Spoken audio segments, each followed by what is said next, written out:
Welcome to Positively Muskegon. It's Andy O'Reilly, and I am down at the Our Savior Lutheran Church today, and we are here to talk about an event coming up on Saturday, which is Disability Pride Day. This is something you might not stop and think about on a day-to-day basis, but it's something that's really kind of relevant, and it's kind of important too, because there are people with unique abilities and some that have some challenges in life, and it makes things a little different for them. I've got a granddaughter that's got some unique abilities, and she was born with these different things, and there were some times in our lives where we wondered if she would ever walk, if she would ever talk, if she would ever really, is she going to develop normally? And now that she's almost 9, the miracles we've seen with this kid have just, and this is where it's a tie-in for me, because to watch this kid have grown and bloomed and really exceeded far, this is a pride thing for us. We're really proud of what this kid's all about and what she's been able to accomplish. And I know that in life today, we don't stop and celebrate some of the things that make us unique, maybe a little different, but we really should. So why don't we start with you? Tell me a little bit about this day and how it got started. Okay, well, this is our third Disability Pride Day celebration. Okay. And this is really an opportunity for us to pass the mic to people with disabilities who often don't get the opportunity to speak for themselves, and to celebrate disability pride, to celebrate our identities, and to celebrate our power to create change through advocacy. And it's a powerful movement. I mean, I know your mom, and I know she's a force, and she's a remarkable lady. And to know, and I come in and I meet Eleanor here today, and she tells me about her mom, and it's like, oh, I know Dharma, because she's very active, she's very strong in her beliefs and her advocacy for people that have disabilities, and I see it's carrying on in the family. Yeah. So 3 years of this now, how do you affect change with this kind of thing? Well, a little bit at a time. Yeah? We meet monthly now. Okay. We have, over the last 6 months, been identifying issues and bringing them to leaders in our community, trying to affect change. So we're really still just getting started, but we are going to be a powerful force for change. As you should be. I mean, because it's, as much as I hate to say it, it's not on everybody's radar, some of the challenges that may be faced day to day with people that have a disability. Talk a little bit about, Amanda, let's go to you. Tell me a little bit about your involvement here. Well, I just got started about four or 5 months ago. Okay. And this group really helped me lead to help learn more about my disability and help other people with disability, and to prove that we have the right to stand up for what's right for our disability. Sure. Perfect. The day itself, what are we looking at as far as a day? I mean, is this a day full of activism? Is it a day full of fun? Tell me about the day. Well, Andy, we go to the same barber, by the way, if you haven't noticed. We look good, don't we? Right. So on June 16th, when we gathered for Disability Pride Day, this day would be an opportunity for local advocates to come out and give a speech, to talk about the issues that are most concerning to us as a group, to them as an individual. Secondly, there would be local governmental officials there, or someone that they have sponsored to come take their place. In addition, there would be just individuals with disabilities there giving their point of view, giving a talk or a speech. And so basically it's a time for us to come together as one, to recognize that we are a people, regardless what our mishaps or our misfaults may be, and to let the world know that just because that we may be a little different, that we still have a place and that we still desire to be part of the community. Absolutely. What are some of the biggest issues that we face now?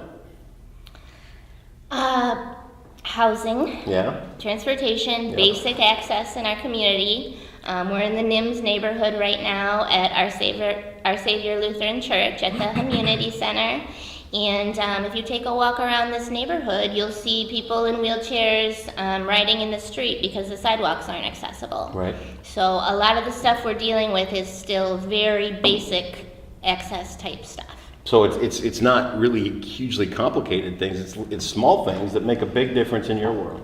Right, exactly. I Right. mean, small Small to me, problems that create a great big issue. a great big issue. And for us in the wintertime, it's also the issue of the snow not being removed, because we take the city bus, and when the neighbor doesn't clear the snow off the sidewalk, that forces you to walk in the road. 'Cause Yeah. I can't walk through couple feet of snow. It's tough. It's difficult. You know, I've had some surgery on my foot, and I can't really say that it's a disability per se, but through those surgeries on my foot, I've been in a wheelchair a couple of times, and I've seen firsthand that it's really not all that easy to get around when you're in a chair, and I can only imagine how that would be amplified with things like snow removal and sidewalks that aren't in good repair, and even trying to get up over a curb. People think this stuff got solved when Yeah. the ADA got passed, Right. and that really is not true. We still need all of the people in our community to do their part to make our community accessible, and that's not really happening right now. When it gets into governmental issues, though, and you talk about sidewalks and things like that, and you know, I know that it's really no excuse, but there's budgets, there's time to get things done, and all that other kind of stuff. How does that all interact? Well, what we need is for our elected officials to allow us to have a seat at the table so that we can give our input before decisions get made. Okay. Because we do have budgets, and those budgets are getting spent on projects that are coming out inaccessible. And it's wildly expensive to make something accessible after the fact. Right. But it's relatively inexpensive to do it correctly the first The time. first time, sure. So we're trying to find a way to get ourselves to the table. In this movement, we say nothing about us without us, and that's what we're going to do. That's how it works. So Saturday, this event comes up. It's going to be held where? Right here at Our Savior Lutheran Church, Okay. out in the parking lot. We're going to have a stage area. We're going to have booths. We're going to have food and drinks. Always a plus. Yeah. You know what? Throw out some food, and they're going to show up. They're going to come running when you have Yeah. food and drinks and all Yeah. that kind of We stuff. got a great lineup of speakers. Okay. So it's going to be a good one. What time's it getting underway? It's from noon to 3. Noon till 3, and you got speakers, you've got engagement, you've got food, you've got all that kind of stuff. It's open to the public. Anybody can come. They can learn more. They can also get a chance to speak one-on-one with people that actually have to face this kind of stuff day in and day out. Is it an open sharing type thing? Let's say somebody who has never even thought to address speaking to somebody with a disability. How would they approach the conversation? What's the good first opener? Well, once they come and see the other speakers, a lot of people just really want to get on stage and speak for themselves. Sure. So that's going to happen naturally. The focus of the event is people with disabilities speaking for themselves. Okay. We're going to have other elected officials, but we welcome people to come and participate in the open mic. Very good. It's a big day. It's this Saturday. It's Our Savior's Lutheran Church right down here on Southern Avenue. Do you have a website? Well, the address for the Our Savior Lutheran Church would be 1132 Southern Street. Yep. It's downtown. It's in Muskegon, Michigan. Yep. Right off the causeway. Is it? Sure. Yep. Yep. So that's what the address. 1132 West Southern Street. Our Savior Lutheran Church. Is there a Facebook event for this? We have a Facebook event. That will link. That's what I'm going to grab and link. Okay. It is facebook.com/Disability Justice League West Michigan. Got it. We're on it. This Saturday, make sure you come down to Our Savior's Lutheran Church and be a part of this great day. Learn a little bit more. Don't be afraid. I mean, you know what? A little difference here and there kind of makes the world go around, and it makes us who we are.